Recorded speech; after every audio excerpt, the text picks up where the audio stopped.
Our special guest at the India Today Conclave pop-up is one of the world's foremost foreign affairs gurus. No matter where he is, Mumbai-born, Manhattan resident Fareed Zakaria always has a very close eye on what's happening in India. And as election fever peaks, I thought it will be very interesting to hear how Fareed Zakaria sees what's at stake for India in the global context in this election. Zakaria has a new book out, Age of Revolutions, Progress and Backlash from 1600 to the Present. Zakaria is calling this an age of revolutions, where he's essentially talking about four revolutions that are at play at the same time in economics, technology, identity, and geopolitics. So what I thought we would do to make this session really special is to get Fareed Zakaria to use the genius of his punditry to look at how these four revolutions are playing out in the Indian context, to tell you how what's at play globally applies to India and what may happen from here. Can we have a warm round of applause as we welcome to the India Today Conclave pop-up Fareed Zakaria. Fareed, welcome, and it's great to have you with us. Thank you so much, Rahul. I'm thrilled to be here. I also think you are actually in my neighborhood. My home is across the street from the president, so I'm looking very fondly on this pop-up. It's really nice to have you, and thank you for making time. How do you, Fareed, look at the Indian election from your perch? You're looking at what's happening globally. There are 60+ elections. 1/3 of humanity goes to polls. How does the Indian election stand out in the global context? What's at stake here? So in general, if you were to make some kind of a very broad generalization about those elections all over the world, the one theme that has been at work almost everywhere has been an anti-establishment wave. The people who tend to win are the people who say, I come from outside the elite. I come from outside this world of, kind of urban, educated, cosmopolitan guys and women who have been running things. So you look in Latin America, for example, last year, almost everyone who won came from outside that world and presented themselves as an outsider. There are a few places where the person who is the most interesting is trying to be both an insider and an outsider. And that is Modi's genius in a way, is that he is trying to present himself as both an insider and an outsider. He is, of course, the prime minister, of course, touting his achievements enormously, but at the same time, reminding you that he does not come from the gilded elite of India, that he is not, part of the Nehru Gandhi family, that he comes from the chaiwala background. There is a certain way in which he's trying to achieve both, and he's not the only one. In a way, Viktor Orban in Hungary does the same thing, and Trump, in his own way, does the same thing. But it's a very unusual skill to be able to both simultaneously be the insider and the outsider. And Modi is trying to play that game. Most transformational leaders, when they were up for a third election, whether it's, say, a Tony Blair or a Margaret Thatcher in the United Kingdom, had a lot of turbulence. How do you look at the fact that despite being in power for 10 years now, Prime Minister Modi continues to have amongst the world's highest popularity for any leader? It's dipped just a bit, 2% it's fallen over the last few weeks, but it's still way higher, and it's the envy of all other leaders. It is extraordinary, and it's partly, as I said, that's why I call it the genius of Modi. Modi is a very skilled political player. He is one of the most skilled politicians I've ever seen. And I think he has very skillfully managed his public perception. Now, he has been able to also marshal the resources of the government in an extraordinary fashion, in a way that is difficult to remember even Congress prime ministers at their peak doing. If you get a vaccine, you get the vaccine with Mr. Modi's a photograph on it. If you get a benefit, you get it with his photograph on it. If you walk into a train station, you see a life-size cutout of him. The blanketing of the media with Modi as a personality, as opposed to the Congress party, is, as far as I can tell, new and unique in Indian history. And that has played a role. India, there is a very powerful unifying force that all these messages have. But again, I don't want to detract from what I think is the principal reason he has it, which is that he's a very skilled politician. And he does come from outside that gilded elite of India. Every Indian prime minister before him was, in some sense, part of an elite, either by birth or by education. You think of, the Gandhi Nehrus, but you even think of somebody like Narasimha Rao or Manmohan Singh. Manmohan Singh probably was born poorer than Modi, but by education moved up into the kind of urban cosmopolitan elite. And Modi comes from outside of that, which is, of course, where the majority of Indians come from. So there is something, there is a special quality to his relationship with the ordinary Indian. So your book looks at revolutions in different parts of the world going back to 1600. So if I were to ask you to apply that lens to India in the current context, who are the parallel leaders who come up in your mind when you look at the dominance of Prime Minister Modi in the Indian political context and in Indian society at this moment? Who would be parallels who come to your mind, Fareed? I think that when you look at somebody like Modi, what you're looking at is somebody who is trying to usher in, by his very person, a kind of fundamental transformation of the society. Whether you like it or not, Modi is trying to, in a sense, remake the Indian narrative, which is focused much more on a kind of Hinduism first, or call it what you will, a Hindutva agenda. And in that sense, he does resemble, somebody like a Trump or a Bolsonaro.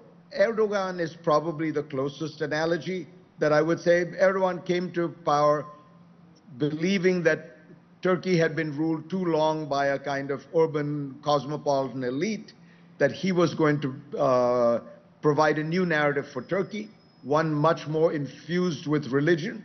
And what Erdogan and Modi have in common is they're also in their own way modernizers. They also want to ride the wave of technology, of economics. They're not backward looking in that sense. They are more than willing to embrace the revolutions of the present that are transforming the country.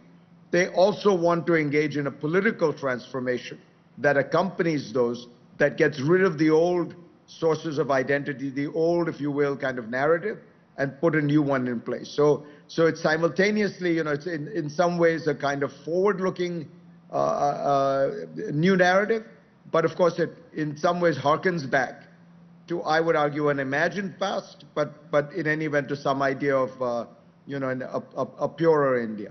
I now want to dip into some of what Fareed's written in his book, and I want to start with where you write about growing tribalism and the revenge of the tribe.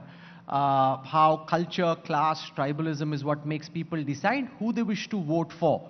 Now, when you apply that, Fareed, in the Indian context, we've seen what's happened in the past 10 years, but you're also in your book trying to look into the future.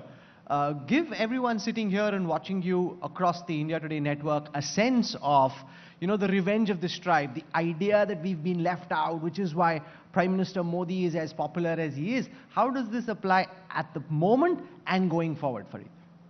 Sure. Let me give you an example to make the point of the rise of culture and cultural identity and this, as you say, cultural sense of dispossession or marginalization. So Joe Biden currently has the lowest approval ratings of any president in American history. Ordinarily, people always believed that a strong economy meant a president had strong approval ratings. That's why, if you remember, the slogan of Bill Clinton's election campaign was, "It's the economy, stupid." And the truth is, Biden is presiding over possibly the strongest American economy in decades. Unemployment is basically at a 50-year low. Inequality, which was considered the big issue, has been falling now for 4 years. Manufacturing employment is up. Employment in every sector is up. Inflation is down to 3%. It's difficult to find a statistic that is not there. To give you A couple just to show you how powerfully the United States is doing in today's world. In 2008, the Eurozone economy and the American economy were the same size. Today, the American economy is 2 times the size of the Eurozone economy. If Great Britain, India's former colonizing power, were to join the United States as the 51st state of America, it would be the 51st poorest state in America. It ranks below Mississippi, which is the poorest American state, in per capita income. And yet, Biden has the lowest approval ratings of any president in American history. Why? Because we have entered an age of cultural politics where what matters is not so much economics and much more this sense of how do I define myself in today's world? Who am I? And in those criteria, there are a large number of people who feel that this world dazzling with technology, with strong economic growth, is leaving them behind, has left them behind.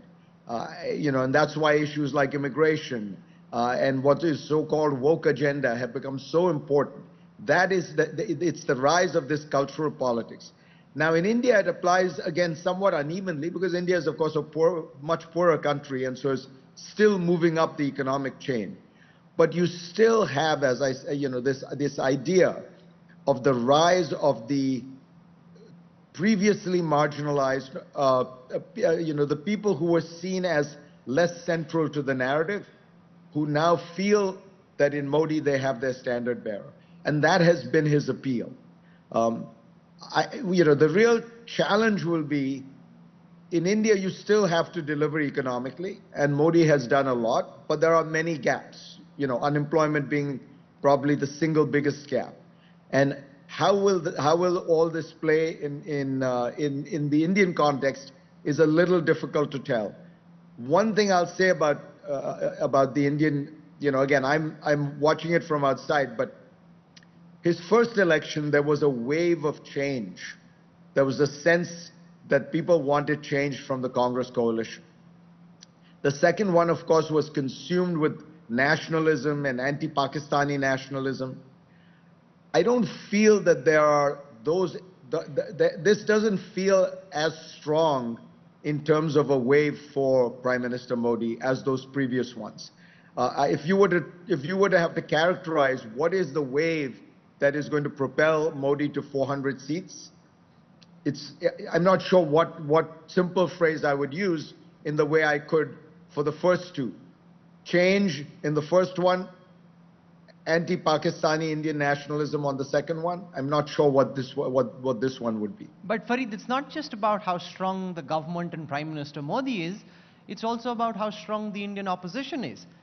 And given the current state of the opposition, and there are some senior voices from India's opposition with us in the audience, what are the lessons you think India's opposition can draw internationally from how opposition movements internationally are dealing with a similar situation? Because at this moment, they're up against a force which electorally they haven't been able to fight. In recent assembly elections in the Hindi heartland, there was anti-incumbency against the BJP in certain heartland states, and even then, the opposition couldn't find a way in a localized regional context to topple the BJP when the Prime Minister wasn't on the ticket. So what are the lessons you think India's opposition can learn from what's happening with the opposition internationally? So first I'd say, remember, it's not always necessary to find one single party that can define itself as the opposition. If you think about India's post-Rajiv Gandhi, it has mostly been coalition governments. It has mostly been a collection of parties that won. And maybe in a sense, India's diversity lends itself to that kind of coalition politics. Modi is the exception. Modi was able to nationalize the BJP. Even Vajpayee and Advani were not able to. Dalits never really voted for that version of the BJP. So Modi's, again, I give him credit. Modi's genius was to find a way to nationalize the BJP, either through alliances or by personal appeal to include the Dalit vote. And there was a certain amount of rather um, aggressive Hindutva in that too, where, you know, in effect, what you're saying to the Hindu who's majority, even lower caste Hindus, is, look, we're all in this together because we're not Muslims. You know, you can take pride in the fact that you may be a Dalit, but at least you're not a Muslim. There is a certain raw tribal politics being played there. But but you know, your point is well taken. The thing that I think particularly the Congress has to learn to do is to better connect with that, you know, that Aam Aadmi, if I can coin a phrase. And they're not as good at that. I think they're better than people think. I think that there's always been a challenge for Congress to return to its grassroots strength. You know, in my opinion, one of the great tragedies in Indian history was, it was in 71 or 72 when Indira Gandhi suspends internal party elections in India, where the seats used to be given on the basis of a kind of bottom-up process, and then it became a top-down process where a court in Delhi was going to decide who got the parliamentary tickets, the legislative seats. It all became a top-down process. The most powerful parties are always those that have a bottom-up, a very strong, and Congress at its greatest always had these very powerful regional leaders, Y.B. Chavan, Kamraj, people like that. And I don't think you can truly rebuild the Congress into a national party without that process. I grant you that Modi has done it with the BJP as a single titular figure. But I don't think that path is available to the Congress. What the Congress should do is embrace its own past, where even under Nehru, there were very powerful regional leaders who had enormous strength in their states. And in a sense, you could look at that and say it was a kind of coalition. You know, they may have all called themselves Congress Party, but Kamraj was certainly somebody who was his own guy and was not going to be dictated to by Delhi. And so if it can embrace that kind of bottom-up grassroots strength, that's probably it also feels more in character with the nature of India. The other thing you write about, Fareed, in your book is the disconnect between politics and economics. The fact that in the US, the economy is doing better than it has in a long time, and yet Joe Biden's popularity is the second lowest of all modern presidents. There are those in the opposition who will say that given how there is agrarian distress, growing youth unemployment, there should be greater discontent than what can be seen politically. The theory that could apply in the Indian context is who, even if all of this is true in terms of rural distress, the agrarian sector being badly off, it's about who voters think is best suited to help alleviate their concerns, where when they look at what's available for them politically, they end up potentially settling on the BJP and the Prime Minister because they think, okay, we have a problem, but he's the man who can settle it, and that's where the opposition struggles. Do you think this idea of there being a disconnect between politics and economics applies in the Indian context from your lens as well? I think it applies, and I think you're right that it could sometimes help Modi, because there's a sense in which even if he didn't deliver on economics, he can deliver on these cultural issues that you raise up. And that's, to my mind, both possibly an effective game that the BJP plays. It's a dangerous one, you know, because, look, the Southern whites used to play this game in America all the time, which is you would say to the Southern white working class, your lives may be terrible, your income may be low, but at least you're one step higher than blacks. That was the basis of the Southern, you know, the old Southern Democrats who used to rule in the South. And in a way that strategy has been used in other places, and in India you can see that strategy being used, where you try and unify Hindus around the idea that they're not the Muslims. I think the danger here is, and this, you know, ultimately is why Advani and Vajpayee also, that version of Hindutva didn't work. I think Hinduism is very broad, diverse, and tolerant. I think you can kind of get people riled up for a while, all human beings, on the basis of negativity. But I don't think ultimately it works in India, because India is a very broad, diverse society in which it has tolerated diversity for 5,000 years. And you're rubbing against the grain of that when you try and rile people up on the basis of this, one tribe disliking the other tribe. On competence, you can certainly make the case that Modi will be the guy to deliver. And as I say, he has promoted that image very effectively with some justification. I think with Modi, you always have to recognize that while he's practicing some of these arts of tribal politics, he is also, both politically and administratively, very competent. I now want to come to the next revolution you write about in your book, and this is to do with geopolitics. And on that note, I just want to also tell you that someone you know well, Ian Bremmer at the Eurasia Group, is here. We'll be hearing from him next, and it's very interesting that we've got these two top foreign policy voices, both giving us their independent perspectives on what's at play geopolitically. So you wanted to say a quick hello to Ian. Ian, welcome. I just want to tell our viewers what Fareed writes about. He basically talks about this phenomena of a rising power threatening to displace and establish power, ultimately leading to war between them. And he talks about how over 500 years, Paul Kennedy, for example, looked at 16 cases of the rise and fall of great powers, out of which 12 led to wars. So in the current context, the possibility of war between China and the United States, and what, obviously from the lens of the audience sitting here, what that means for India. So let's just spend a moment about on that, Fareed. The prospect, of confrontation, open confrontation, leading to military confrontation between China and the United States. How do you see that? So as you say, the historical pattern is what you described very accurately. From the time of Athens and Sparta, you have had this dynamic where rising power challenges the established power, and it leads to friction, it leads to tension, and in 12 out of 16 cases, it led to war. My own sense is that the United States and China, we may be lucky enough to get not a Cold War, but a cold peace.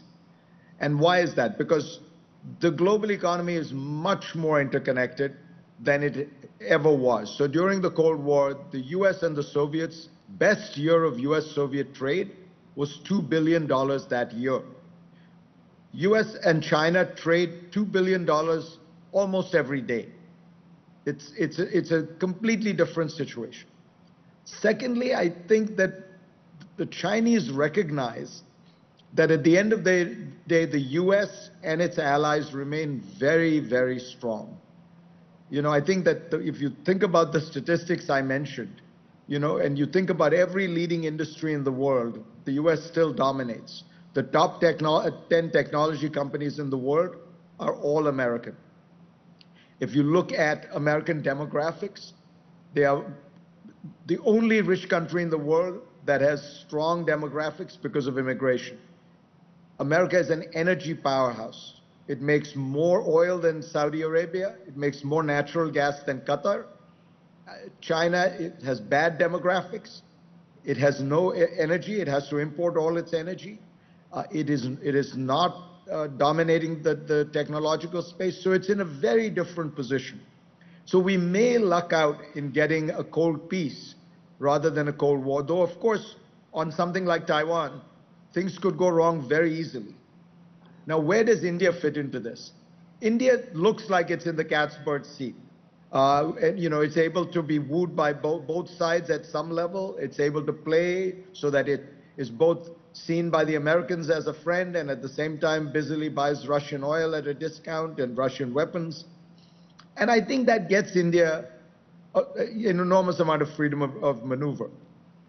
My own view is that India, at the end of the day, will want to be more solidly aligned with one of these camps, because the world is fracturing, and you are ending up in a technological two-zone world, and increasingly there will be a kind of economic two-zone world, with the Chinese dominating parts of the global south, other countries, and the Americans and Europeans having their own essentially zone.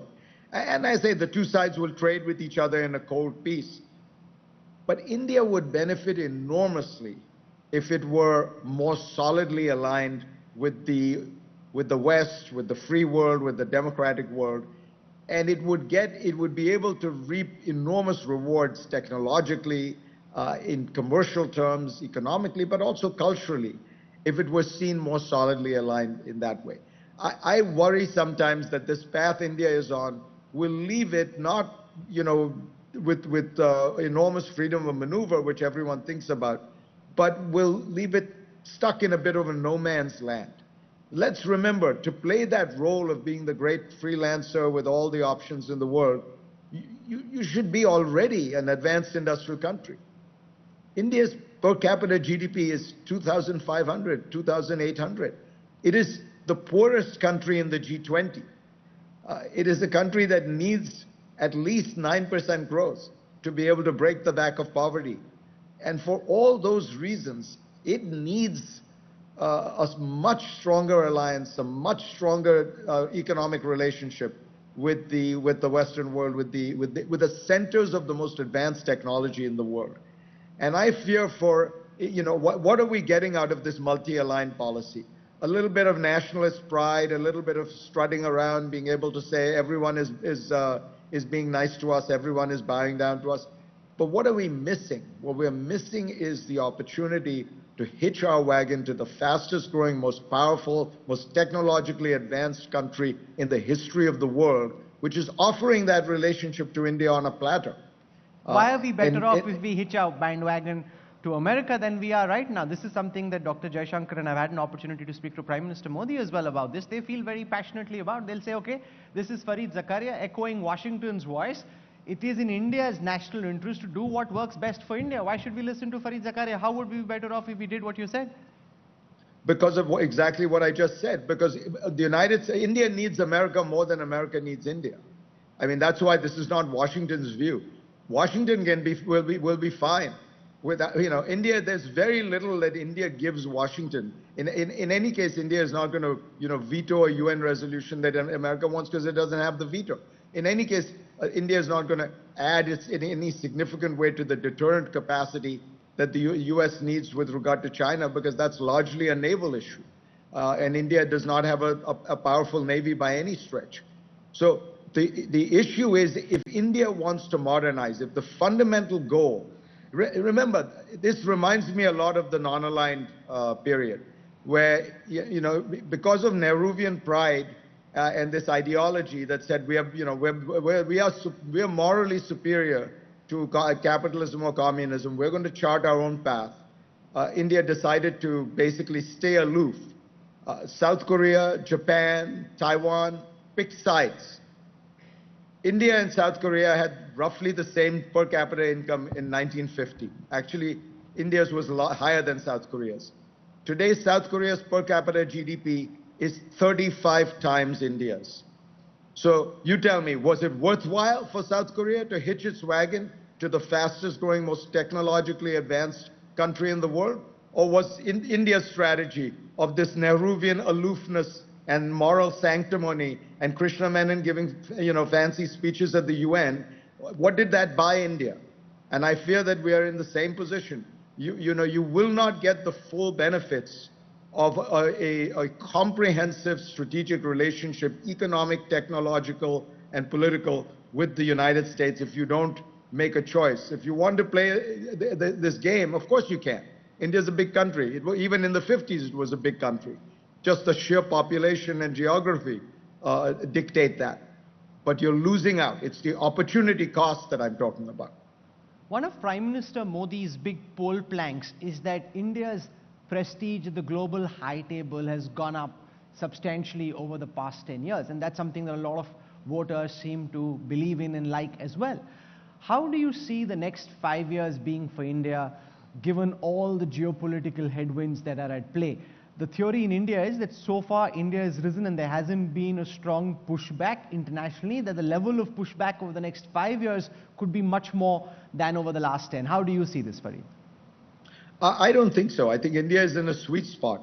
The rise of China is the fundamental geopolitical trend of our time.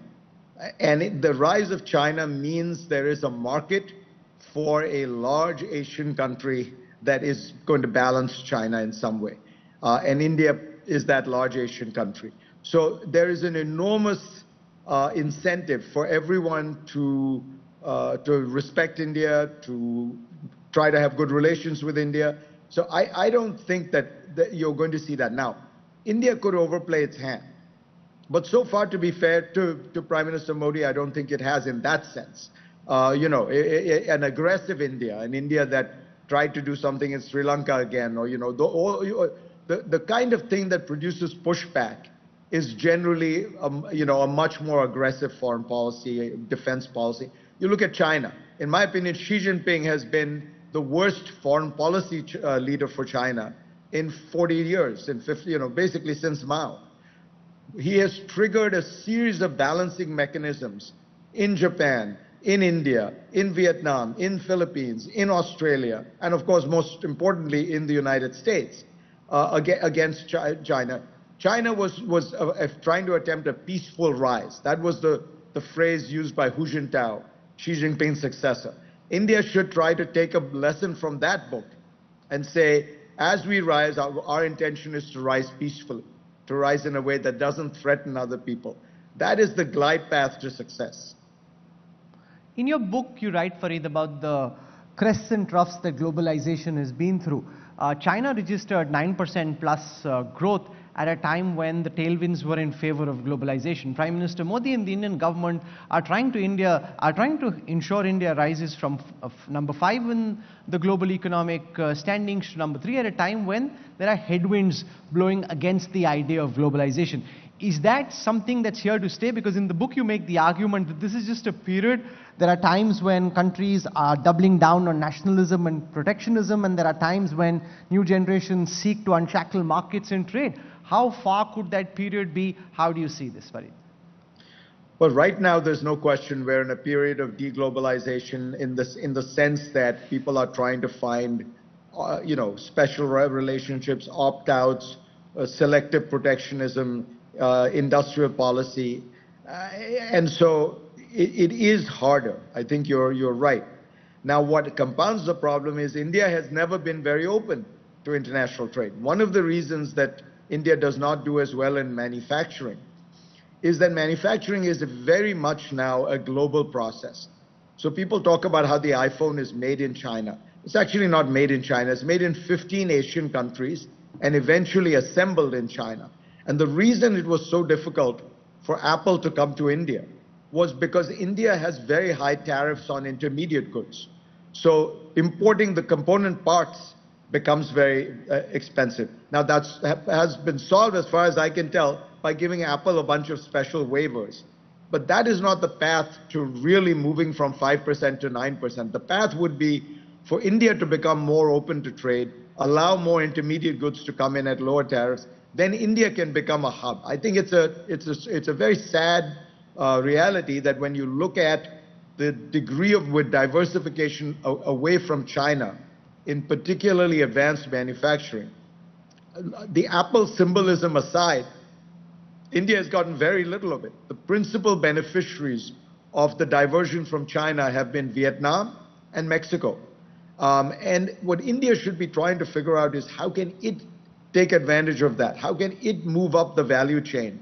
Unless it itself is more open to trade, it's not going to be able to do that. Yeah, it does face an atmosphere of not as permissive, but India could solve a lot of problems by just making itself a little bit more open to trade. As you know, poll season is at its peak, and I want to draw you into the big political debate here, Fareed. So here's what it is. The likes of Praveen Chakravarti, P. Chidambaram, Jairam Ramesh say that there is an inevitability about India's rise. That this is, regardless of which government is at play, India will rise, will go from being number 5 to being number 3, regardless of whether Prime Minister Modi comes back to power or not. Then there are those like GVL Narasimha Rao and the others who you just heard who say, no, this is to do with political stability, this is to do with the fact that we're being able to get things done, big projects are being executed, infrastructure is being built, and India is on the move because of the fact that we have a strong leader. So Fareed, which one is it? Is there an inevitability to India's rise? Or do you think that it's very important that Prime Minister Modi and the BJP come back, because only then will we be able to move from 5 to 3? Well, I agree with the second, which is it is not inevitable. You need good leadership, but I would not equate good leadership with strong leadership. Look at India's past. India has grown very strong, very strongly under periods of coalition government. After all, many of the reforms were initiated and implemented under coalition governments. Look at, again, South Korea or Taiwan. The two countries that have grown fastest in the world probably over the last 40 years have been South Korea and Taiwan. They did it in periods of messy democratic rule. They did not have some great strong man. So everyone who says that, oh, you need a strong man in order to get growth, tell me how South Korea went through the breakneck period of growth. Can you even name the strong man of South Korea for the last 40 years? Name the strong man of Taiwan for the last 40 years.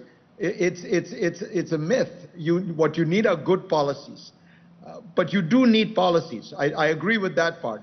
It's not inevitable. People look at the demographics and say India will rise inevitably. Well, Africa has good demographics. Do you know what over the last decade, the average growth of per capita GDP in Africa has been over the last 10 years? The answer is zero. Zero. So you can have good demographics. If you don't have good policies, you will still lag behind. So we've spent time discussing the most important election in the world from India's lens, which is our own election. But the moment you step outside India's borders, the most important election arguably is the election in the United States. And Fareed, at this moment, all polling data seems to suggest that Donald Trump is ahead of Joe Biden. Do you think Donald Trump can win? And if he does, what does that mean for India and the world? Look, I don't want to avoid giving you a clear answer, but I'll explain to you why it's hard, Rahul. In overall terms, the election is a foregone conclusion. Joe Biden will win the election by over, I'm going to say, 7-8 million votes. In any other electoral system in the world, in any other democracy in the world, that would mean he would become president. But the United States has a unique democratic structure with the Electoral College, which means that the fact that Joe Biden will win the popular vote by at least 7 or 8 million votes will not translate. So then you get to the Electoral College and these 5 or 6 states that you have all heard about. And over there, to be honest, it is close to a statistical tie. Yes, Trump is leading, but he's leading in almost every state within the margin of error, which means statistically it's a tie and it's too hard to tell. My gut is if the election were held today, Trump would win. But I think that if you look not at polling, but at actual elections over the last 3 or 4 years, the Democrats have tended to do well in the end, maybe fueled by it seems to me like the two great issues in America's election right now are two cultural issues: immigration, which helps the right, and abortion, which helps the left. And in some sense, we're going to figure out which of the two brings out more voters, which converts more people in the center. And I'm not sure I can tell you confidently where it's going right now, but today, if you were to look at it, you're right. Trump has the edge. Okay, so let's take some questions from those in the audience. I'll start with my colleague, Saurav Majumdar, editor of Business Today. So if we can have a mic sent across to him, please. Good evening, Mr. Zakaria. You mentioned... It's Fareed. Okay, good evening, Fareed. You mentioned in the context of China that India hasn't really benefited to the extent it should have from the, in terms of the manufacturing story. But of late, there have been some big projects which have come in terms of the announcement of semiconductor projects, for instance. Then the PLI scheme, which the government seems to suggest, and push in a bigger way. Do you think that these will make a difference? And how do you see that story playing out in the future? It's a great question, because I think that there is potential here, but I worry that we are going down a path that is not the right one. We're in a sense copying the Chinese strategy, which has not always been effective. So if you look at the semiconductor issue, so the Indians are now trying to get to become a part of the semiconductor supply chain. What countries are part of that supply chain? America, China, South Korea, Taiwan, principally Taiwan. These are all countries that are at least 4 to 20 times India's per capita GDP. So India is a very poor country, is trying to leapfrog to the top of this. We are not good at basic manufacturing yet. We're trying to become very good at advanced computer manufacturing. And in order to do that, the government is giving Micron Technology a subsidy that is equal to 160% of the total education budget of the government of India.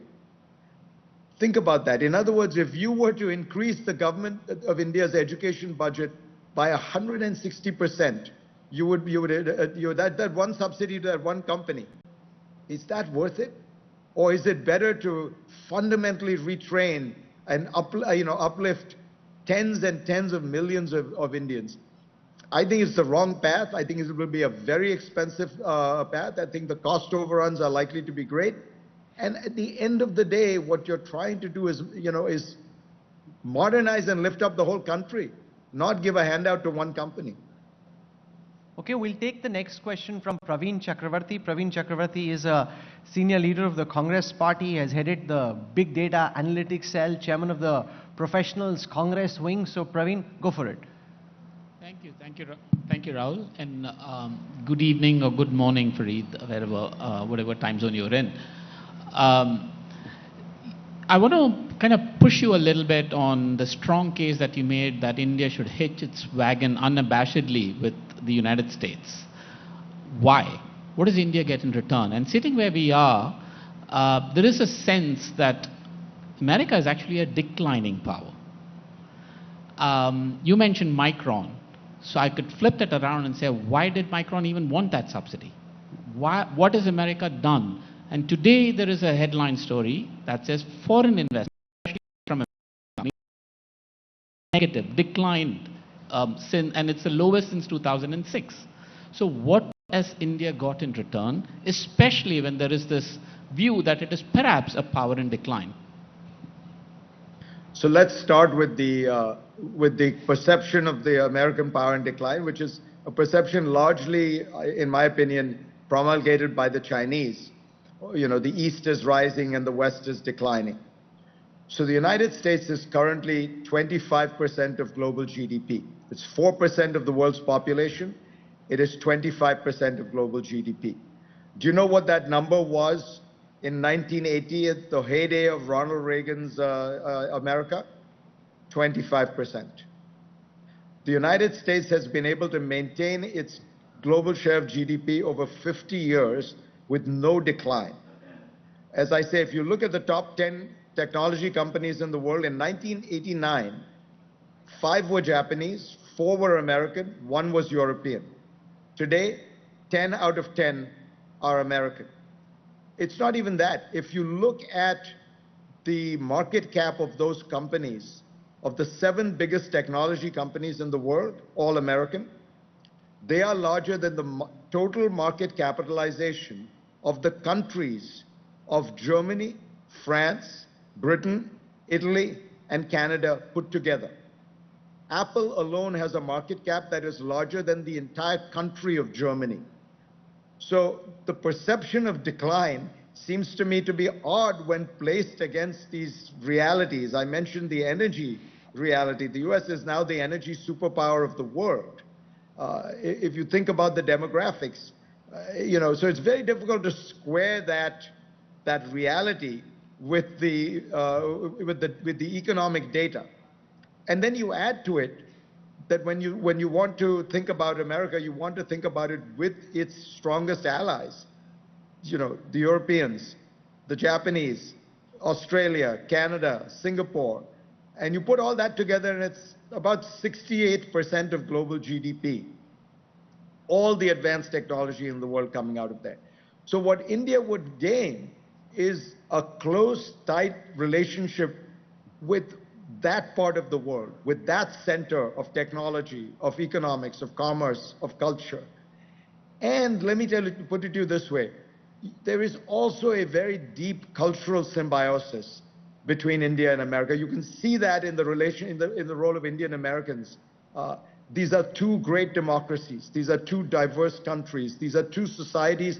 These are two places where society is powerful, as you know, not just the state. You would have thousands of points of connection between Indian businesses and American businesses, Indian NGOs and American NGOs. You know, I think that it will create a much richer, more powerful, more sophisticated country that would gain enormously. And if you want to talk about how to rise up the ladder in the world, it seems to me to be part of the most technologically advanced part of the world and the most open and free. Look, India's destiny, in my opinion, is deeply democratic. It's too diverse a country to be ruled any other way. And so to find strength in that diversity by aligning itself with the other great diverse democracy in the world, I think would be an enormous benefit. And the United States would much prefer to have India as one of its closest economic, technological, strategic allies than Vietnam or something like that. As I say, there is a natural affinity. Think about the period when Manmohan Singh offered up on a platter. When George Bush offered up on a platter the nuclear deal to Manmohan Singh. That was an indication that the United States was willing to go not the extra mile, but the extra 10 miles to make that deal happen. Why? Because there is a natural affinity that Americans feel. It's a society-to-society relationship that tends to be much stronger than the state-to-state alliances that one makes. If you think about the US and Britain, that is a society-to-society relationship. You think of US and Saudi Arabia, that's a state-to-state relationship. Which is stronger, which is deeper. It's when the two societies really see each other as allies, which I believe India and America do. Two questions before we wrap up. The first from Kali Puri, Executive Editor-in-Chief of the India Today Group. Kali. Hi, Fareed. Thank you so much for Conclave pop-up. It's a real pleasure. I wanted to ask you something about what you said earlier about Trump and Biden being statistically tied for the next election. What difference would it make to India if Trump came to power or Biden came to power? Who's better for India, according to you?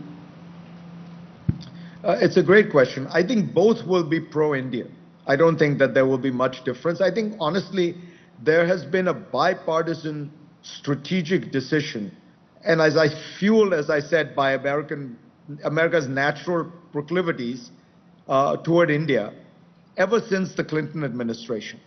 Basically, the Clinton administration found a way over the course of its administration, trial and error. First, it put sanctions on because of the nuclear explosion, but after that, essentially Clinton came to India and tried to make up, and then you had the Bush administration with the nuclear deal, and you had Obama, made several overtures and would constantly say that Manmohan Singh was his favorite foreign leader in the world, and of course, since then. So you've had a consistent policy of an America that has been reaching out to India and trying to find ways to strengthen those ties. I think that will continue.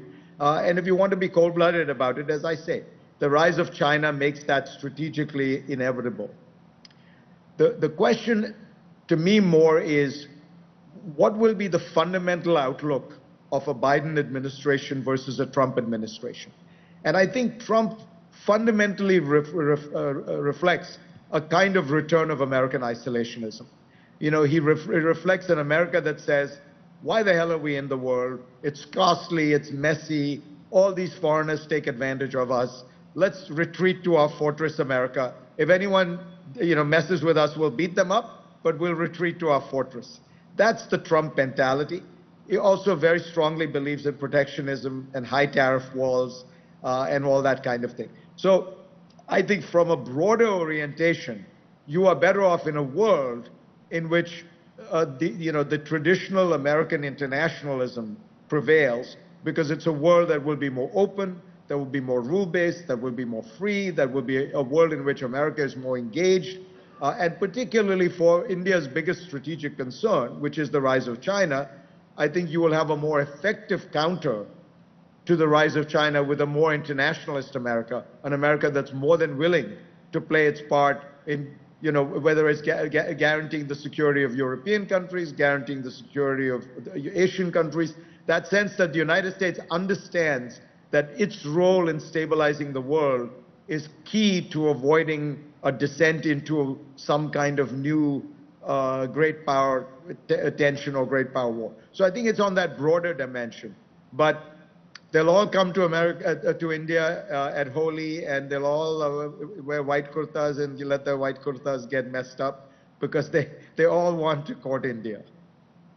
So given you have kind of said that the Democrats will be better for us, I want to ask you on a lighter note, can this statistical tie be on